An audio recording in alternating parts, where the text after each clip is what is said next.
Prayagraj మహాకుంభమేళలో Mona Lisa అనే యువతి బాగా పాపులర్ అయ్యారు. రుద్రాక్షతో పాటు పలు దండలు అమ్మే వ్యాపారం చేస్తున్న ఆమె ఫోటోలు సోషల్ మీడియాలో విపరీతంగా వైరల్ అయ్యాయి. దీంతో కుంభమేళాకు వచ్చిన వారిలో కొందరు దండలు కొనడానికి కాకుండా ఆమెతో సెల్ఫీలు, వీడియోలు తీసుకోవడానికి మోనాలిసా వద్దకు రావడం ప్రారంభించారు. కొంతమంది కస్టమర్లు మాత్రమే తన దండలు కొనుగోలు చేస్తున్నారు. ఎక్కువ మంది ఆమెతో ఫోటోలు తీయడానికి ప్రాధాన్యత ఇచ్చారు.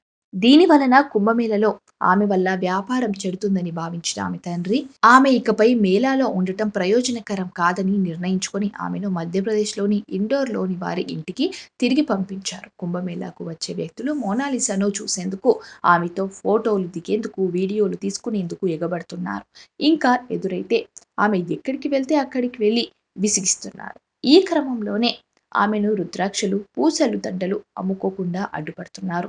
దీంతో ఆమెను కాపాడుకునేందుకు మోనాలిసా కుటుంబ సభ్యులు తీవ్ర అస్వస్థ పడాల్సి వస్తుంది. తాజాగా ఓ వీడియో విడుదల చేసిన మోనాలిసా మహాకుంభమేళలో తాను ఎంతో ఇబ్బంది పడినట్లు తెలిపింది.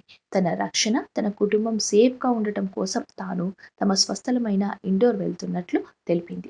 ఒకవేళ వీలైతే మళ్లీ ప్రయాగ్‌రాజ్ మహాకుంభమేళాకు వస్తానని వెల్లడించింది. ఈ సందర్భంగా తనకు మద్దతుగా నిలిచి ప్రేమను పంచిన ప్రతి ఒక్కరికి హృదయపూర్వకంగా ధన్యవాదాలు చెప్పింది.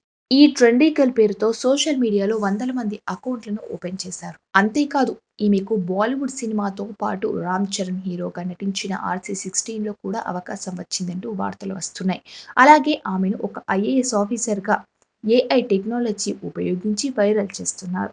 కొందరైతే పూసలమ్ముకునే అమ్మాయి వెంట పడుతున్నారేంటి అనే ట్రోల్ సైతం చేస్తున్నారు. ఏదేమైనా ఆమెకు వచ్చిన పాపులారిటీ పక్కన పెడితే, కొందరు వ్యూస్ కోసం చేసిన ప్రయత్నం ఆమె ప్రైవసీకి ఇబ్బంది కలిగించిందని మాత్రం స్పష్టంగా అర్థమవుతుంది.